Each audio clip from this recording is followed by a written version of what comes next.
Jeff, welcome to studio. Thank you. Jeff, in your book, you speak about unemployment being the key issue in South Africa. Now, year in, year out, at elections, we see all political parties and different stakeholders in society talk about this issue. Why is it that nothing much has been done about it? Well, you're absolutely right that South Africans have recognized throughout the post-apartheid period that unemployment is an important, if not the critical issue. Nelson Mandela was talking about this in the mid-1990s. However, it is going to require structural changes to address the unemployment challenge in South Africa. And those structural changes require a certain amount of political will and overcoming obstacles in the political system. And so far, the system has not aligned in a way that will allow leadership to feel it necessary and able to make those changes. You argue very much against the policy of redistribution of the economy. Yet one of the pillars of addressing unemployment is one of creating entrepreneurs and creating some kind of access of capital for them. And parties have argued that in order to create that capital base for Black people in the country, some kind of redistribution has to happen. Well, in fact, we're in favor of redistribution. We're just not in favor of redistribution through government programs like BEE, which have proven, I think, very limited and have probably run up against the ceiling of what they're going to do.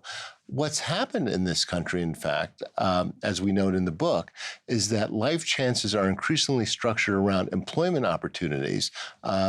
And under apartheid, life chances were structured under racial identities. But if there is going to be true poverty alleviation, there has to be more job creation. But that job creation is almost certainly not going to occur through more government spending. In fact, we've seen an explosion in South African public sector employment, and that's reached the absolute ceiling in terms of the ability of the fiscus to support it and in terms of the need for those workers. Many people have made a lot of money in post-apartheid South Africa, white and Black, but that hasn't resulted in significant employment gains, especially among African youth. And that's the group we're most concerned about. BEE was created initially to create a capital base for Black people to participate and invest in the economy and create jobs. But you're saying that that hasn't been achieved. Well, it has created a class of African capitalists who, in size and in magnitude of resources, are beginning to rival the white economic elite. That has been accomplished, and that there was a political and to some degree economic imperative behind that. However, it doesn't necessarily follow that those people now capitalized to some degree are going to make investments which are economically irrational. They're still going to follow the economic signs of the country. And if it doesn't make sense to invest in labor-intensive sectors of the South African economy, then business people, white or Black, are not going to put their money there. You highlight two case studies that stuck out for me. One is Sibanye Gold Mine, which has radicalized the way it deals with its employees' profit share schemes, being involved in communities. Is there not scope for more of that kind of intervention? There is more. And the book makes very clear that while, of course, government has to lead, both business and labor have important responsibilities to addressing the unemployment challenge and the labor challenge in South Africa. For business, if business is going to pay simply the lowest possible wages, provide the worst possible conditions, then frankly, it's going to get the labor force it deserves. What we document in the book is that there are companies that have developed productive relationships with workers, sometimes through better wages, sometimes through community investment, that has paid off in business terms over time because they don't have strikes, they have highly productive workers, and both sides win. But we want business, labor, and government to get away from the attitude that they must do the absolute minimum necessary.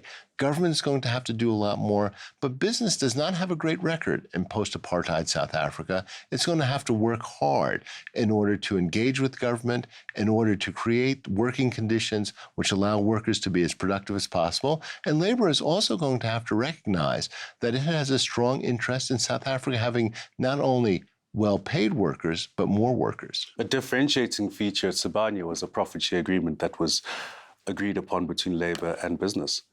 Can we not see more of that in the broader economy? Absolutely. And I think if that makes sense in terms of particular sectors and particular firm settings, it should be adapted. I think South African business and labor have to experiment with new formulas that enable both sides to win, instead of what we're seeing now, which is businesses cutting deals with labor, which sometimes result in higher wages, but business responds by lowering the total employment force. That's not going to work. But if there are creative ways of moving forward, then I think everyone should follow them. We've also seen that in post-apartheid South Africa, we've seen a lot of capital flight. How do we address that to attract more capital into the country to invest into the economy? I think the conditions have to be right for people to invest. In a global economy where capital controls are almost useless in terms of deterring money from going where it wants to go, it will go to the places where there's some certainty about economic policy and where there are productive investment opportunities. But if you look at South Africa right now, in the mining sector, in the agricultural sector, especially debates around land ownership, there isn't that degree of certainty about government policy, about ensuring property rights, and frankly, not many people find very good investment opportunities. We looked at the commodity boom in the 2000s, and South Africa was among the countries that benefited least from the commodity boom because it didn't generate much new investment to fund new mines or things like that, while the rest of the world was looking at the higher prices and people were investing more. People weren't investing in South Africa because of policy uncertainty and because they just didn't see productive economic investments. If those investments are there, the money will come in. Jeff, thank you so much for your time. Well, thank you very much.